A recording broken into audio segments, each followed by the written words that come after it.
ڈیرہ غازی خان سے زبیر خان کھوسا کی رپورٹ کے مطابق حکومت پنجاب کی ہدایت پر D G Khan arts council میں یوم اقبال کے حوالے سے تقریب کا انعقاد کیا گیا، جس میں کمشنر لیاقت علی چٹھا نے بطور مہمان خصوصی شرکت کی۔ کمشنر ڈیرہ غازی خان ڈویژن لیاقت علی چٹھا نے D G Khan arts council میں یوم اقبال کے حوالے سے اسکولوں کے طلباء و طالبات کے مابین تقریری مقابلہ کی تقریب سے خطاب کرتے ہوئے کہا، علامہ اقبال کے افکار نے مسلمانوں کو خودداری کا درس دیا اور افکار ہی دراصل دو قومی نظریہ کی بنیاد بنے۔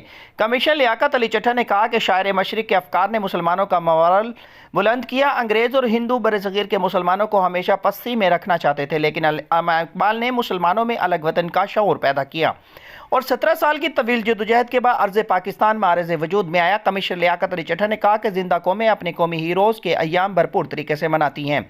ایسے مقابلوں سے نوجوان نسل کی مثبت تربیت ہوتی ہے۔ کمشنر لیاقت علی چٹھا نے تقریری مقابلہ جیتنے والے طلباء اور طالبات کو مبارکباد بھی دی۔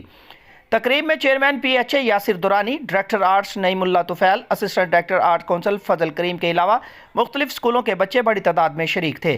ججز کے فرائض پروفیسر محبوب جنگوی، پروفیسر منور جتوئی اور اسسٹنٹ پروفیسر ام حبیبہ نے انجام دیے۔